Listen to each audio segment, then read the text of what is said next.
yanzu ladama ce 95 cikin 100 a zuciyar shi kuma wallahi ya fara neman gafara na mutanen Najeriya wanda ba su mutu ba, wanda kuma suka mutu sai a hada a can. Mutumin da aka zo da karshe ya ce a canza kuɗi, duk wani mai 200,000 sai da ya karye, duk wani mai 100,000 sai da ya karye, duk wani mai miliyan 1 sai da ya karye, saboda hukuncin mutum 100 akan mutum miliyan 200. Akwai hankali a cikin wannan abun? Dan tun lokacin kafin Buhari ya hau shugaban kasa me aika cewa ina da bakin gurgurdar rufin asirina wadda wakan ma sai na ga dama zan yi, dan ba dan haka ba za a mun tayin miliyan 500 ba in ce zan yi Buhari na musulmi ne. To waɗannan maganganu da aka yi suka tada kura koko wadda na yi daman na ce ina jiran masu ba da amsa, koko dan kanzagen Buhari ya bani mukami koko na samu kuɗi a gwamnatin Buhari ya zo mu magana. To amma waɗanda suka fara yin maganganun gaskiya ba su ishe ni ba da amsa ba, saboda su ba su san ta ina aka tashi ba, ta ina aka je har aka samu gwamnati, ta ina aka ɗau zomo, balle ma ina aka kama shi sannan aka zama wannan. Amma kawai magana ɗaya ce, shi wanda yake cewa Rarara ya yi kaza ya zo ya faɗi abin da ya yi a gwamnatin Buhari aka ba shi mukami ko kuma ya samu kuɗi. Ni ba ma ka faɗi abin da ne ba ni. Babu duk wanda yake gwamnatin Buhari ko shugaban kasa Buhari da ya shugaban kasa bai kai ni ba shi gudunmawa ba. Gudunmawar da na bayar ya zama shugaban kasa shi bai ba da ita ba. Wannan kenan mai aka kan karkin zagin mahaukaci. Ba wai duk wani ba, mutum ɗaya ne wanda ya fi ni, shine wannan Bola Tinubu. Shine ya fi ni ba da gudunmawa a lokacin da Buhari zama shugaban kasa. Shi kadai ne kacal.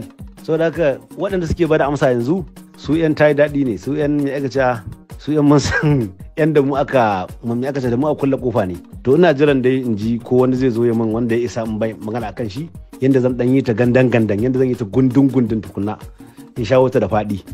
Amma yanzu magana ce dai wadda na ce gwamnatin Bola Tinubu ta kwana 100 ta fi ta Buhari ta shekara 8 musamman ga duk wani dan arewa.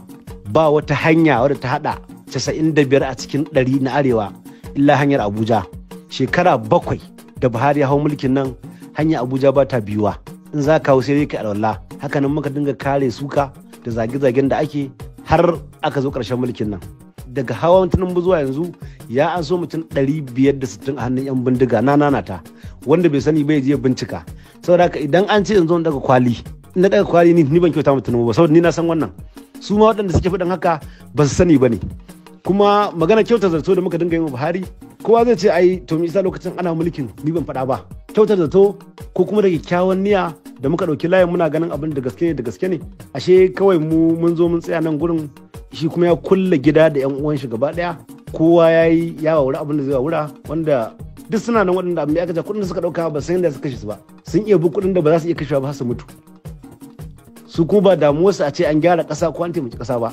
To alhamdulillah, ni dai ko lokacin da shugaban ƙasa Muhammadu Buhari hau, ko lokacin ana kamfen ɗin shugaban ƙasa, ba da miliyan 500 amma an tayin miliyan 500 in daina yin Buhari in dawo in yi gudunar za a bin miliyan 500.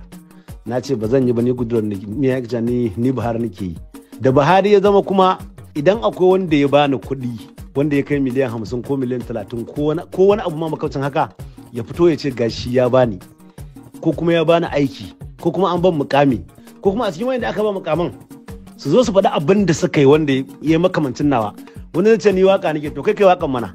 Kowa da baiwar shi, kowa da irin baiwar da Allah ya masa. A baiwa ta irin baiwa ta ba wani wanda ya ba duk Najeriya ba wanda ya ba da 10% ko 15% illa Bola Ahmed Tinubu, sai ni a gwamnatin Buhari kenan. Saboda haka magana ce ta na maimaita, mutanen Bola Ahmed Tinubu su fito su ƙara gaya mutane gaskiya. Waɗanda suka shiga gwamnatin nan yanzu su fito su gaya mutane Buhari ya damalmala ƙasar nan, Buhari ya kashe ƙasar nan, Buhari sai da ya jagwalgwala ko'ina ya tabbatar ba inda yake motsi sanai ba da ƙasar nan. Lokacin da muka zo muka hau mulki, lokacin da muka karɓa a hannun Jonathan Goodluck, haka muka zo muka faɗa muka ce ƙasar nan a kashe take, ƙasar nan a kwance take, ƙasar nan. To mu saboda haka mu yanzu me aka ce mu isa yanzu ba za a fito a faɗa ba, me isa ba za a yi adalci ba. Duk wanda zaka jagoranta ka gaya masa gaskiya yafi, duk wata yaudara ba za ta yi ba. Ƙasar nan ba wani parastatal da yake motsi, dukka ba inda me aka ce ba inda Buhari bai kashe ba. Saboda ka ai faɗa gaskiya ba wani abu bane. Kuma duk wani abin da ake magana shi ma ya sani, shi ma mai girma shugaban kasa Muhammadu Buhari ya sani.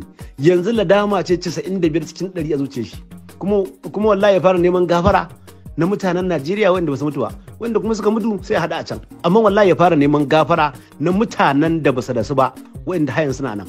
mutumin da aka zo da ƙarshe ya ce a canza kuɗi, duk wani mai 200,000 sai da ya karye, duk wani mai 100,000 sai da ya karye, duk wani mai miliyan 1 sai da ya karye, saboda hukuncin mutum 100 akan mutum miliyan 200.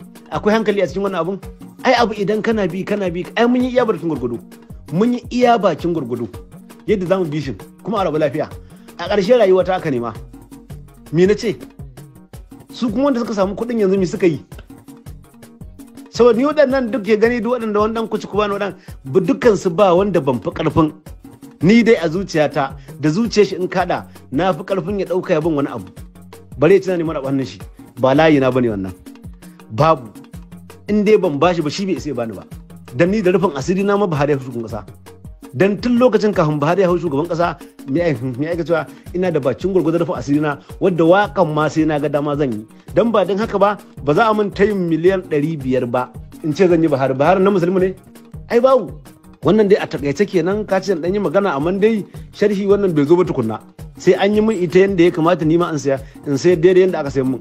Na dai faɗa magana ta Buhari ya kashe ƙasa da gaske ne, wanda ya yadda wanda bai yadda ma a ƙara gaya masa yadda. Don wancan karan da ya fito muka faɗa muka ce Jonathan ya kasa ƙasa, ai ta haƙuri aka gama haƙurin kaf ba abin da ya faru sai ƙara kashewa aka yi. Kullum cewa ake gaskiya ina gaskiyar? Alƙawarruka guda nawa aka yi ba a cika ba.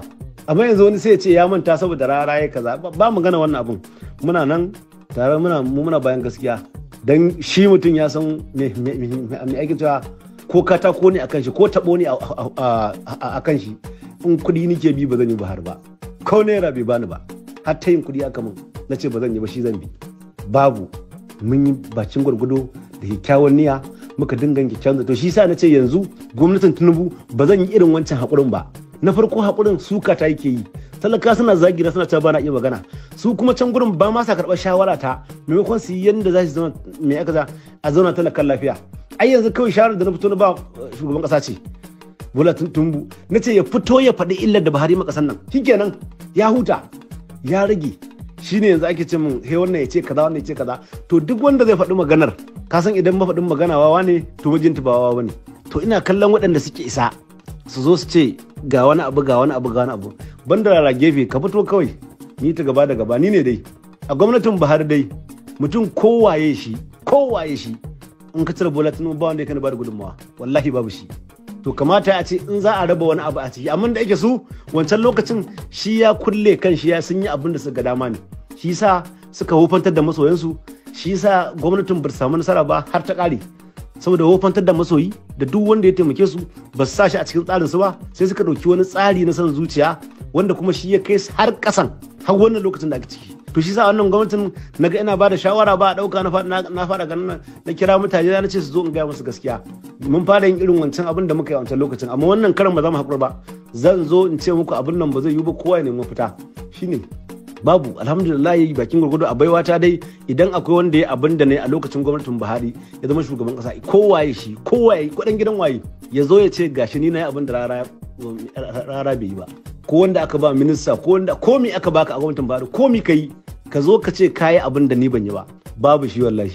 Haka a gwamnatin Bola Ahmed Tinubu ni ne top, musamman a arewa. Duk wanda aka ba mukami ko duk wanda ya samu a gwamnatin Tinubu ma wanda ake ciki wallahi ni ne a gaban shi. Idan ya samu ba bakin ciki alhamdulillah, dan ban samu ba zan ce kowa bai samu ba, amma dai a san mu ne Sabiku Awaluna. A gwamnatin Buhari ma mu ne, a wannan din ma mu ne. Haka Allah ya min wannan baiwar da wannan nasibin, kuma kai baka isa ka ce kare na baiwata ba, dan ita ƙura'a duk ya kace duk guda ɗaya ce, ba a bambancewa ta malami gane da ta ya kace zauna gari banza da ko ma ta waye dai. Saboda ka ni kuma neman ƙura'a na iya, ma'ana talla, ni ne tallar Buhari bakin gurgudu aka saya, muka zo muka tallar Bola Ahmed Tinubu aka saya. To a ga wani dan iska dai zo ya ga min wai ya ga ta na ka ta ce ya ga tuntai na sauka, komai na san shi iya bakin gurgudu na, ina nan zuwa in yi ta gandan in mutum ya ba daidai ba. Na gode, wa salamu alaikum wa rahmatullahi ta'ala wa barakatuh.